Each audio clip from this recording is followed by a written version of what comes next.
नमस्ते दोस्तों, आज इस वीडियो में आप लोग को स्वागत है। तो आज इस वीडियो में हम लोग देखने वाले हैं यहाँ पे, जैसे कि यहाँ पे लिखा हुआ है इंटरव्यू क्वेश्चन ऑन पीएलसी का बेसिक के बारे में। बेसिक के बारे में जो इंटरव्यू होता है पीएलसी का, अगर कोई भी इंटरव्यू दे रहे हैं तो आपको कौन से सवाल पूछ सकता है कोई भी इंटरव्यूअर। तो उसके बेसिक के ऊपर आज पहले पार्ट है ये पार्ट 1। तो उसमें देखेंगे बेसिक के ऊपर क्या क्या क्वेश्चन हमारा हो सकता है।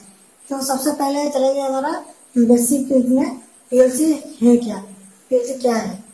पीएलसी क्या है में मतलब किसको पीएलसी कहते हैं, उसमें क्या क्या होता है। तो सबसे पहले हम देखेंगे पीएलसी क्या है। तो पीएलसी एक है प्रोग्रामेबल लॉजिक कंट्रोलर। मतलब इसका मतलब जो है प्रोग्रामेबल लॉजिक कंट्रोलर, उसका फुल फॉर्म है पीएलसी का। तो उसमें क्या रहता है, एक छोटा सा डिवाइस रहता है। तो उसमें बहुत सारे आईओस लगते हैं, डीआई डीओ एनालॉग इनपुट, ऐसे सब इनपुट आता है। कुछ आउटपुट भी निकलता है, इसमें से बाहर भी आता है। और उसके अंदर कुछ प्रोग्रामिंग हम लोग लैडर लॉजिक लगा के एलओएनसी लगा के करते हैं। तो उसके बाद यहाँ पे तो फिर फाइनल आउटपुट इनपुट देता है। तो इसमें क्या होता है कि हम लोग यहाँ पे एक प्रोग्राम बनाते हैं, इनपुट देते हैं उसमें, और प्रोग्राम बनाते हैं। इनपुट के हिसाब से हमारा प्रोग्राम में एग्जीक्यूट होकर आउटपुट निकलता है। तो इसी डिवाइस को बोलते हैं पीएलसी। तो उसका काम ये है कि कुछ इनपुट हम देंगे उसको, वो कैलकुलेट करेगा और हमको कुछ आउटपुट निकाल के देगा। जैसे हमारा पीआईडी रहता है, तो ये पीआईडी की तरह थोड़ा एडवांस्ड, जिसमें बहुत सारे प्रोग्राम हम कर सकते हैं, जिसका साइज बहुत ज्यादा है। मतलब पीआईडी में अगर एक दो लॉजिक है तो इसमें बहुत ज्यादा, उसमें 1000 गुना ज्यादा है पकड़ के चलिए। तो इसी इतना कैपेसिटी है इसका पीएलसी का। तो पीएलसी हमारा एक प्रोग्रामेबल लॉजिक कंट्रोलर डिवाइस है, जिसमें हम लोग अपने हिसाब से प्रोग्राम कर सकते हैं। और इनपुट और आउटपुट के बीच में हम लोग प्रोग्राम करके उसको एग्जीक्यूट कर सकते हैं। कौन सा इनपुट आने से कौन सा आउटपुट आएगा, उसमें इनपुट आउटपुट में एनालॉग डिजिटल सारे सिग्नल हम लोग यूज करके हम भी यहाँ से आउटपुट में भी वही एनालॉग डिजिटल सिग्नल निकाल सकते हैं। तो इसी को बोलते हैं पीएलसी। तो दूसरा क्वेश्चन आता है पीएलसी कहाँ कहाँ यूज होता है।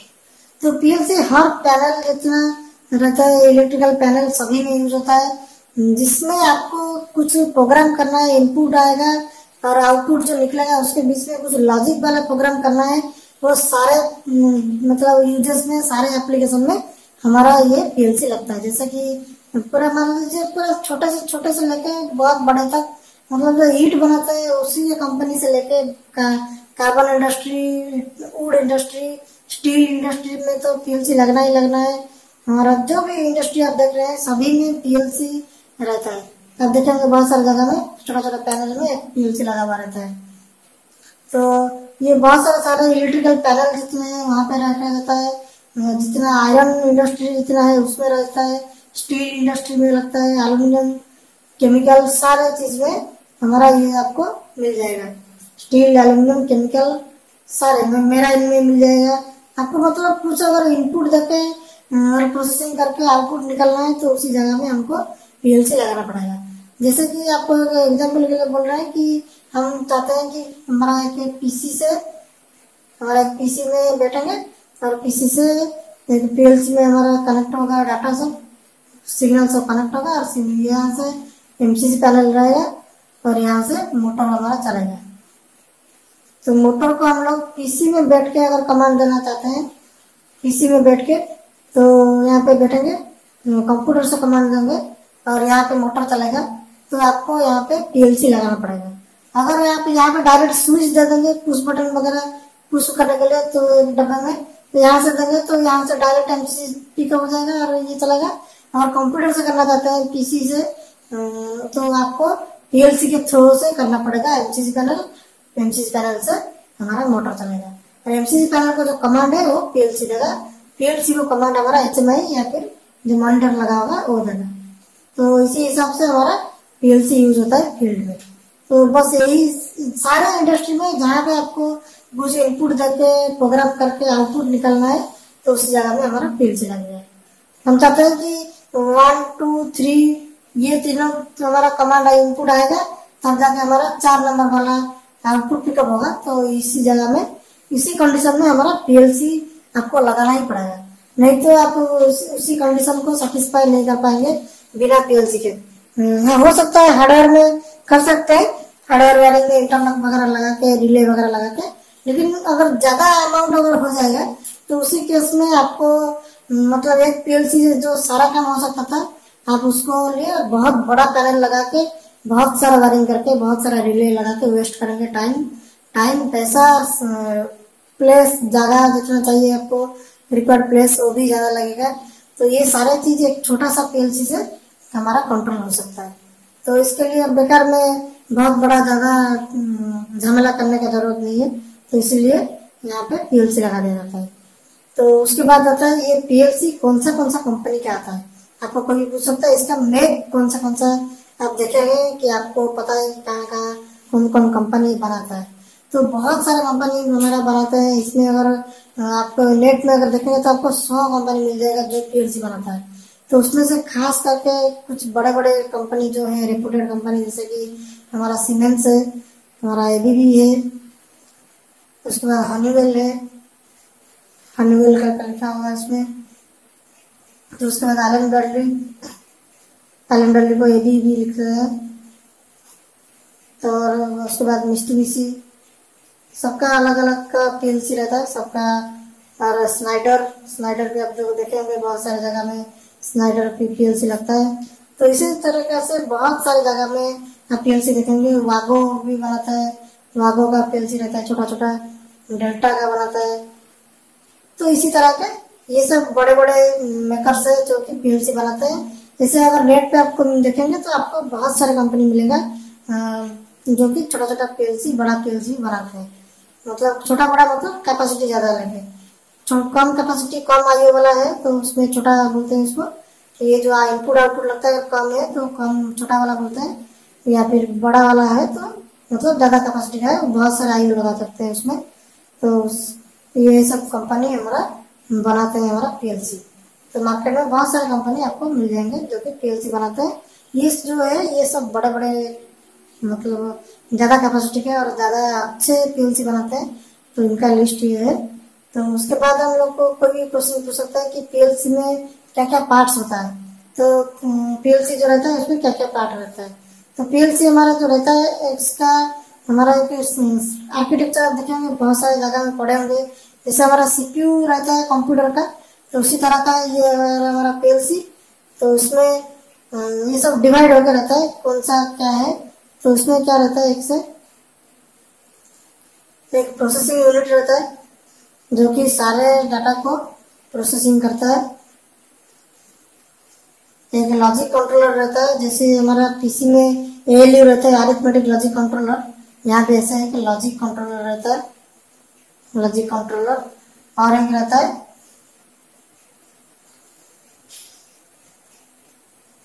रहता है मेमोरी डिवाइस, क्योंकि ये सारी चीज मेमोरी में स्टोर होता है। तो एक रहता है memory device, memory storage area, एक रहता है लॉजिक कंट्रोलर एरिया और एक रहता है प्रोसेसिंग यूनिट। तो उसमें इसके साथ साथ और कुछ लगता है, यहाँ पे एक पावर सप्लाई मॉड्यूल लगता है। उसके अंदर किसी पीएलसी में अंदर रहता है, किसी में बाहर एक्सटर्नल रहता है। तो इसके बाद यहाँ से तो पावर सप्लाई मिल गया, मेमोरी हो गया, लॉजिक भी हो गया, प्रोसेस करने के लिए प्रोसेसिंग यूनिट भी हो गया। और उसके लिए कमांड भी चाहिए, कमांड जो हमारा सिग्नल्स जो आएगा उसमें एनालॉग का आएगा जाएगा और सिग्नल कुछ एनालॉग का जाएगा आएगा, डिजिटल के भी कुछ आएगा, तो डिजिटल सिग्नल्स। तो ये सारे पार्ट्स मिलके एक पीएलसी हमारा बनता है। तो इतना चीज, पावर सप्लाई एक रह गया, memory unit, logic controller, processing unit, analog digital का सिग्नल दोनों का। तो ये सारा चीज अगर मिलाएंगे तो ये कॉम्बाइनली हमारा हो गया एक पीएलसी। तो ये सब चीज यूज करके हमारा पीएलसी बना हुआ है।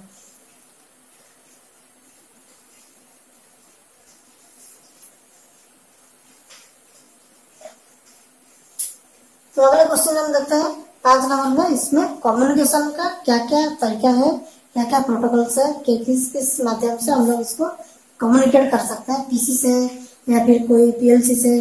तो उसमें क्या क्या कम्युनिकेशन का मीडियम दिया हुआ है, प्रोटोकॉल दिया हुआ है। तो बहुत सारे जगह में नॉर्मली हमारा जैसे कॉमन है मोड बस। तो मोड बस से आप इसको कम्युनिकेट कर सकते हैं। उसके बाद आता है हमारा प्रोफिबस जो कि बहुत एडवांस है और अभी लेटेस्ट जो चल रहा है हमारा प्रोफिनेट आप सबको पता होगा। जैसे हमारा इथरनेट केबल लगाते हैं, इसमें इथरनेट केबल लगा के डाटा ट्रांसफर करते हैं, कम्युनिकेट करते हैं, PLC to PLC, PLC to PC, मतलब ऐसे सब कम्युनिकेट करके, मतलब ये एक पीएलसी है तो उसके बाद एक पीएलसी है, तो पीएलसी भी कर सकते हैं, ऐसे आना जाना दोनों मतलब सेंड रिसीव डाटा हो जाएगा, पीएलसी से पीसी भी कर सकते हैं। ये हो गया हमारा पीसी। तो पीसी टू पीएलसी और पीएलसी टू पीएलसी भी हम लोग ये सब माध्यम से कम्युनिकेट कर सकते हैं, मोडबस, प्रोफिबस, प्रोफिनेट, उसके बाद हमारा सीरियल बस, ये सब केबल माध्यम से हमारा ये सब चीज कम्युनिकेट कर सकते हैं इसको कम्युनिकेशन के लिए। तो कम्युनिकेशन होगा तब जाके हमारा सारे चीज सिस्टम ऑटो में चलेगा, तो हमारा कम्युनिकेशन के लिए ये सब मीडियम हमारा यूज होता है इसमें, पीएलसी में, पीएलसी टू पीएलसी कम्युनिकेशन करने के लिए और पीएलसी टू पीसी कम्युनिकेशन करने के लिए।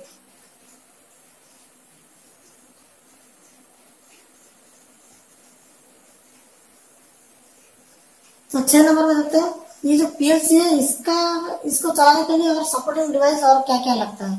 पीएलसी तो हमारा एक पीएलसी आ जाता है छोटा सा, जिसमें पीएलसी लिखा हुआ रहता है, या फिर इसमें कुछ पोर्ट दिया हुआ रहता है, जैसे इथरनेट का हो गया, या फिर हमारा प्रोफिबस का हो गया, ऐसे 9 पिन का एक पोर्ट रहता है।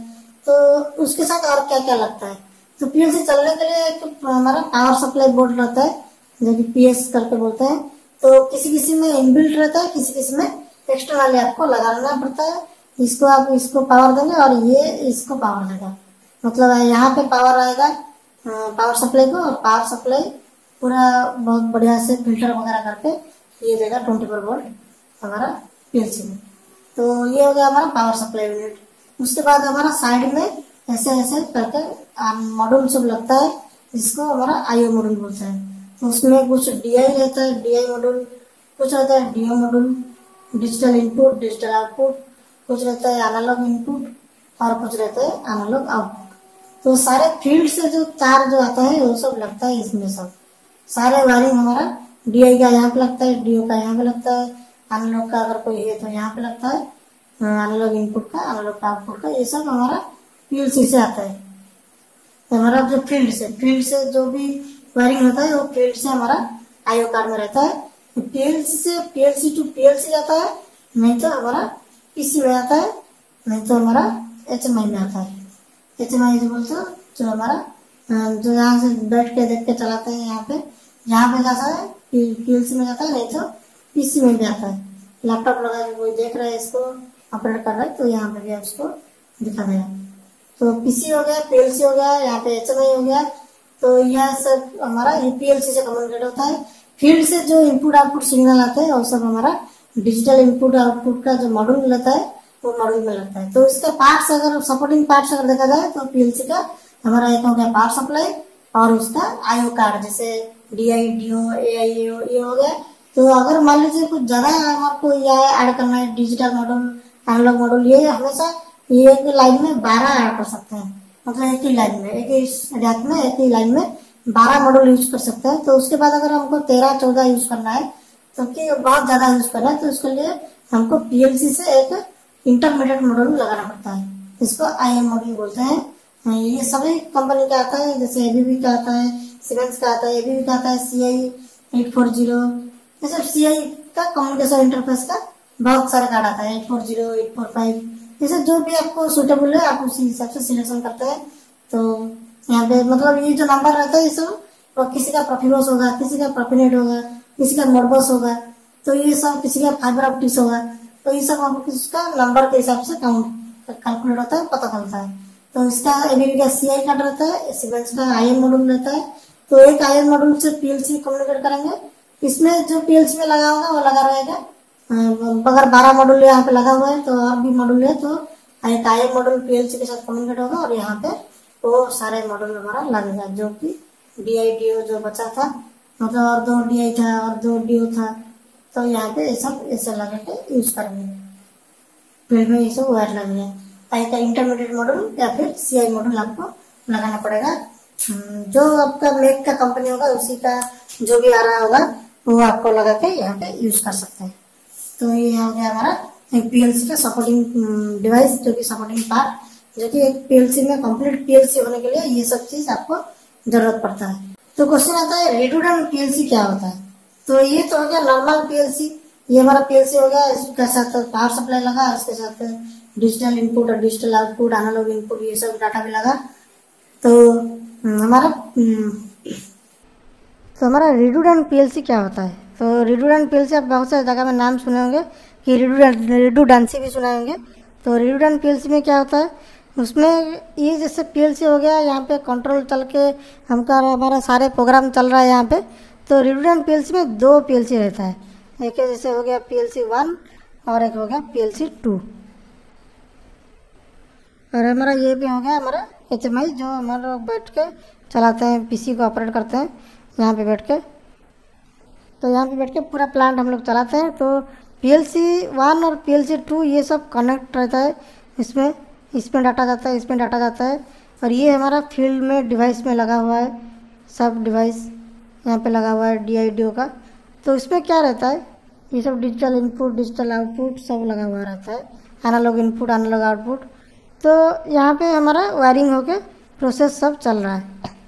तो कभी कभार क्या होता है कि पीएलसी कभी भी ख़राब हो सकता है, ऐसा नहीं कि बहुत कम बहुत ज़्यादा होता है, बस रेयरली लेकिन होता है, लेकिन रेयरली होता है। तो पीएलसी ख़राब होने का बहुत सारा क्वेश्चन है, जैसे कि ओवर वोल्टेज हो गया, वोल्टेज फ्लक्चुएशन हो गया, कि कुछ गड़बड़ी हो गया, शॉर्ट वगैरह हो गया, ग्राउंड हो गया, अर्थ फॉल्ट हो गया।